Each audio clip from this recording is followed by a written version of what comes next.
भक्ति मार्ग बड़ा कठिन होता है।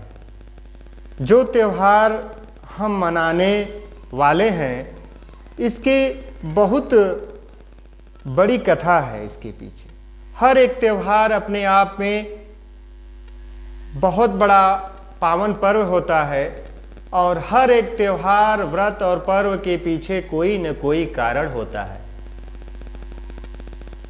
तो जो हम होली मनाने जा रहे हैं, इस होली मनाने के पीछे भी कारण है, जिसको संक्षेप में हम बताएंगे। जैसे आज रविवार है और आज के दिन होलिका दहन होने वाला है, जो रात 10:27 पर या 10:30 बजे के बाद होलिका दहन का समय है। इसके बाद कल काशी क्षेत्र में, उसके बाद पूरे सर्वत्र होली मनाई जाएगी। तो आज होलिका दहन रात में 10:27 के बाद जलाई जाएगी। उसके पहले जो भी आप वहाँ पर होलिका दहन में छोड़ते हैं या उसके पहले भोजन कर लेते हैं, तो 10:30 बजे के पहले कर लेना है।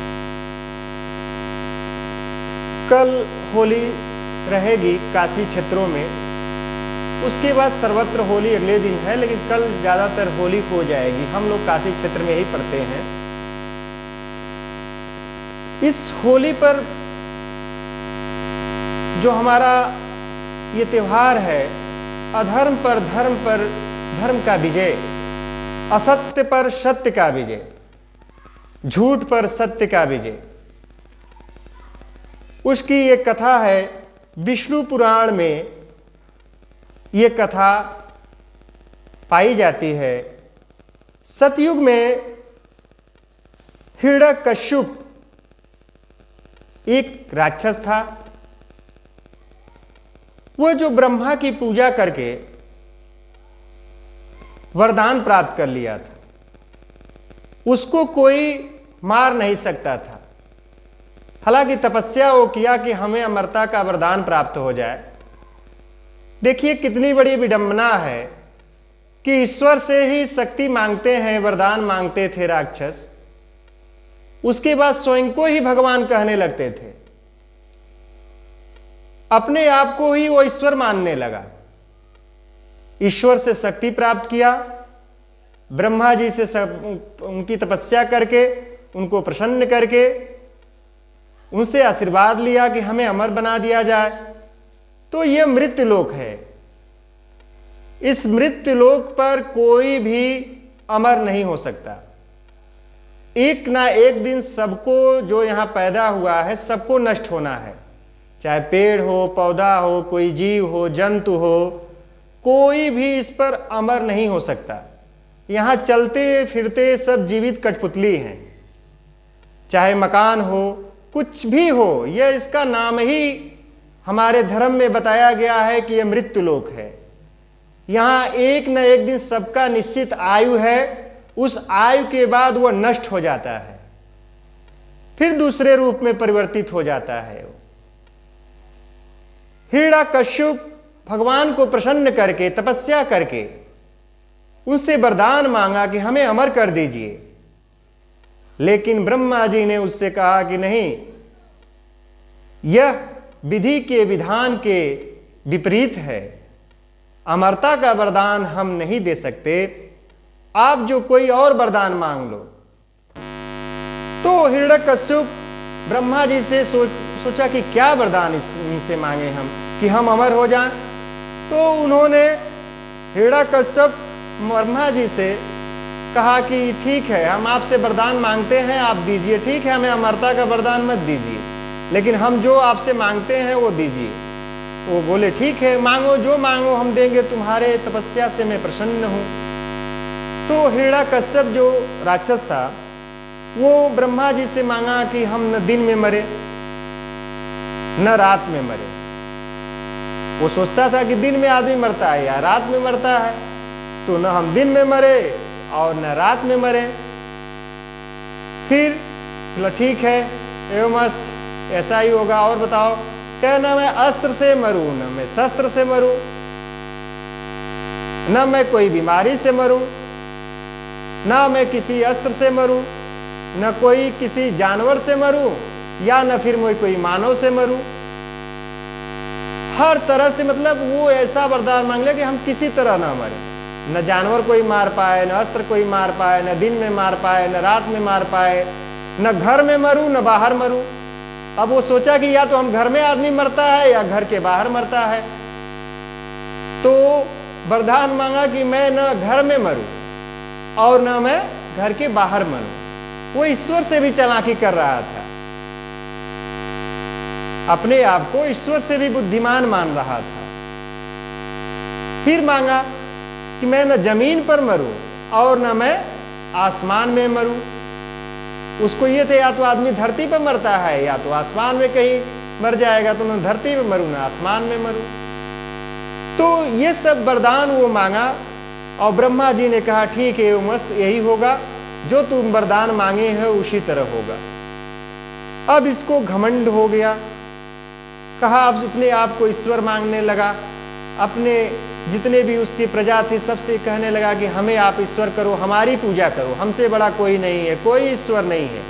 नास्तिक हो गया, भगवान को ही भूल गया।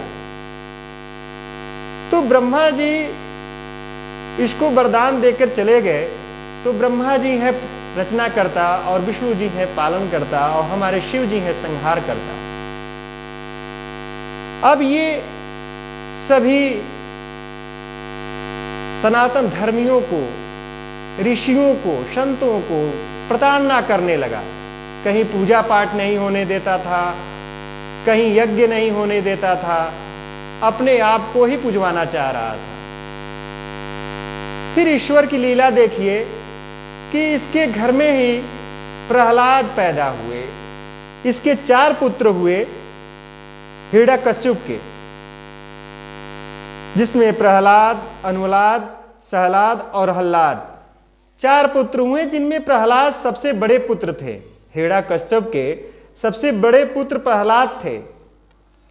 हिरण्याक्ष इसके छोटा भाई था, वो भी राक्षस था, वो भी वरदान प्राप्त किया। तो वराह भगवान, विष्णु भगवान वराह रूप में अवतार लिए और उसका संहार किए। हिरण्यकश्यप की पत्नी थी कयाधु, वो भी बड़ी विष्णु भक्त थी, ईश्वर भक्त थी। तो ईश्वर ने ऐसे लीला किया कि इसके पुत्र प्रहलाद ही विष्णु भगवान की पूजा करने लगे। सभी जितनी इसकी प्रजा थी उनको ये दबाव में डरवा कर कि नहीं तुम मेरी पूजा करो, तुम मेरी पूजा करो, मैं ही ईश्वर हूं और कोई ईश्वर नहीं है। तो प्रजा डर के मारे इसकी पूजा करने लगी। लेकिन ईश्वर की ऐसी कृपा हुई कि इसका पुत्र ही विष्णु भगवान की पूजा करने लगा। और ये बड़ा परेशान हो गया अब कि अब क्या किया जाए। अब ये तो मेरा पुत्र हमारी पूजा नहीं कर रहा है, ये तो विष्णु जो हमारा दुश्मन है, जो हमारा शत्रु है, वो विष्णु देव की पूजा कर रहा है, हमारा पूजा ये तो कर ही नहीं रहा है। अब ये तरह तरह से उसको अपने मंत्रियों को, अपने जो भी विद्वान लोग थे उनको भेजा कि आप जाओ मेरे पुत्र को समझाओ कि वो मेरी पूजा करे, मैं ही उसका ईश्वर हूं, पूरी प्रजा मेरी पूजा करती है। सभी लोग समझाकर उसको हार गए।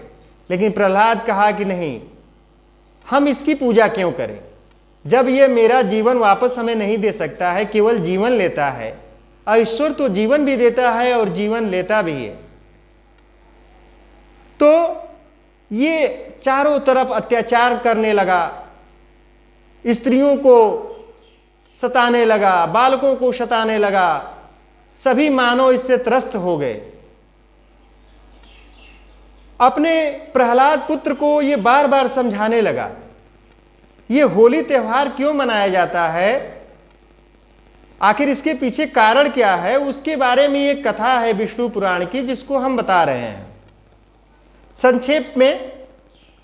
तो ये अपने पुत्र को जब समझाने पर प्रहलाद जी इनके अपने पिता की बात नहीं माने, और विष्णु भगवान के ही भक्ति में लीन हो गए, तो ये अब इनको मारने के लिए सोचने लगा।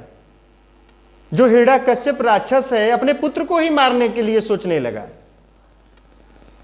तो बार बार इसको जो है कभी अपने पुत्र को जहर देता था, विष देता था। तो भगवान का नाम लेकर, विष्णु भगवान का नाम लेकर ये विष भी पी गए, कुछ नहीं हुआ, फिर भी बच गए। बड़ा आश्चर्य में पड़ा, अब क्या किया जाए। फिर ये क्या किया कि इनको जो है पहाड़ पर से फेंकवाया। उससे भी विष्णु भगवान की कृपा से प्रहलाद बच गए। तो बार बार सब कुछ करने के बाद जब थक गया, तो हिरण्यकश्यप की एक छोटी बहन थी होलिका, जिसका आज होलिका दहन होने वाला है रात में। वो इसकी हिरण्यकश्यप की छोटी बहन थी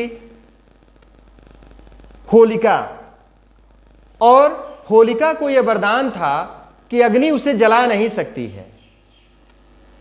उसने अपने भाई से कहा कि देखिए, आप क्यों परेशान होते हैं, मुझे भगवान का यह वरदान है कि मुझे अग्नि जला नहीं सकती है, तो मैं क्यों ना इसको अपने गोद में बैठाकर और अग्नि में बैठ जाऊं, मैं बच जाऊंगी और प्रहलाद जल जाएगा, तो आपका जो है कष्ट खत्म हो जाएगा।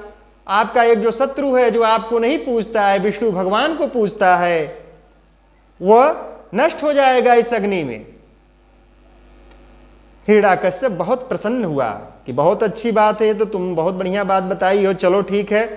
अब इसने लकड़ी का ढेर तैयार किया और उसमें होलिका आज ही के दिन अपने भतीजे को लेकर अग्नि में बैठ गई। उसके बाद अग्नि को जला दिया गया।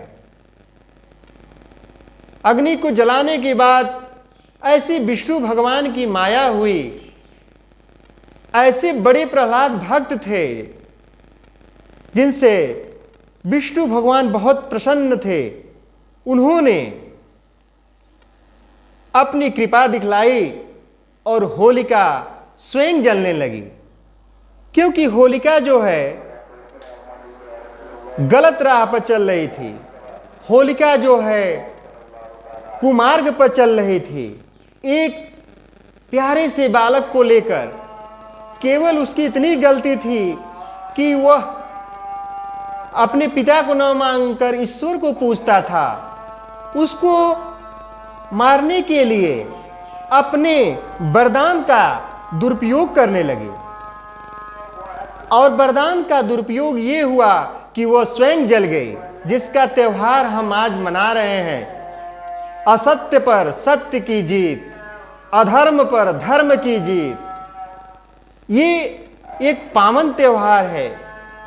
आज के दिन होलिका जब जल गई, तो हिरण्यकश्यप क्या किया कि प्रहलाद को फिर क्रोध में आकर एक खंभे से बांध दिया, और वो खंभे को एकदम गर्म किया हुआ था, एकदम गर्म लाल उस खंभे को किया हुआ था, और उसी में प्रहलाद को बांध दिया।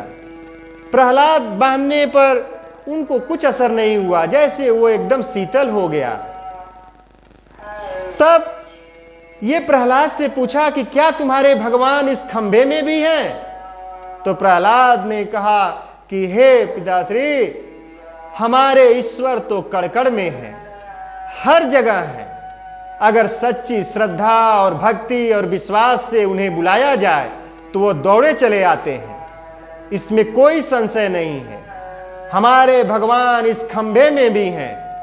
तो हिरण्यकश्यप जो राक्षस था, उस प्रहलाद के पिता थे, उन्होंने अपने तलवार से हिरण्यकश्यप जो था राक्षस, उस प्रहलाद का, अपने पुत्र का ही वध करने चल दिया। इससे भगवान बहुत क्रोधित हुए, और हिरण्यकश्यप जो है, जो वरदान मांगा था कि मैं न दिन में मरूं, न रात में मरूं, न जो है घर के अंदर मरूं, न बाहर मरूं, ठीक है, तो ये सब, न मानव से मरूं, न जानवर से मरूं। तो ये बड़ा एक संशय का विषय था कि आखिर ये मरेगा कैसे। न अस्त्र से मरेगा, न शस्त्र से मरेगा, न दिन में मरेगा, न रात में मरेगा, न घर के अंदर मरेगा, न घर के बाहर मरेगा। न जमीन पर मरेगा न आसमान में मरेगा। तब विष्णु भगवान जो तारणहार हैं, जो समय समय पर अपने भक्तों का भिन्न भिन्न रूप बनाकर राक्षसों का वध करते हैं और धर्म की स्थापना करते हैं। जैसे श्री रामचंद्र जी रावण का वध किए, जैसे कृष्ण भगवान कंस का वध किए, वैसे हमारे ईश्वर जो हैं भिन्न भिन्न रूप बनाकर समय समय पर राक्षसों का वध करते हैं और धर्म की स्थापना करते हैं। उसी तरह प्रहलाद की रक्षा करने के लिए भगवान को नरसिंह रूप अपनाना पड़ा। इनके वरदान के हिसाब से जो राक्षसों वरदान मांगा था कि न हम मानव से मरे न जानवर से मरे, तो इन्होंने आधा शरीर अपना शेर का बनाया और आधा शरीर अपना जो है मानव का बनाया।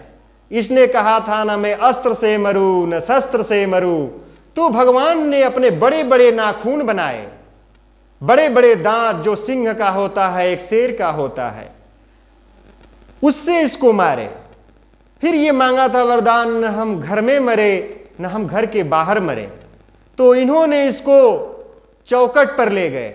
जैसे हमें कहा जाता है ना कि चौखट पर हमें पैर नहीं रखना चाहिए, चौखट को हमें प्रणाम करना चाहिए, तो भगवान ने इसको चौखट पर ले गए। विष्णु जो नरसिंह भगवान है, विष्णु भगवान के अवतार, वो इस राक्षस को उस चौखट पर ले गए और चौखट पर विराजमान होकर इसको जो है अपने जंघे पर रखा, क्योंकि इसने वरदान मांगा था कि मैं न जमीन पर मरूं न मैं आसमान पर मरूं। तो इसे अपने जंघे पर रखे, न ये जमीन पर था न आसमान पर था, और वैसे समय मारे, न दिन में मारे न रात में मारे।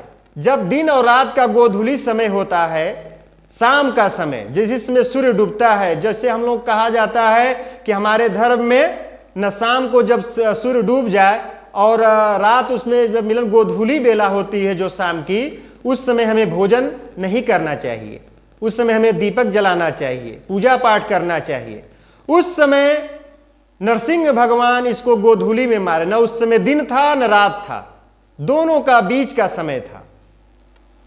ये पूरी व्यवस्था कर कर नरसिंह भगवान इस हिरण्यकश्यप राक्षस का वध किए और नरसिंह भगवान के रूप में प्रहलाद को अपना दर्शन दिए, आशीर्वाद दिए, अपने पुत्र की तरह अपने गोद में उसको बिठाए और धर्म की स्थापना की।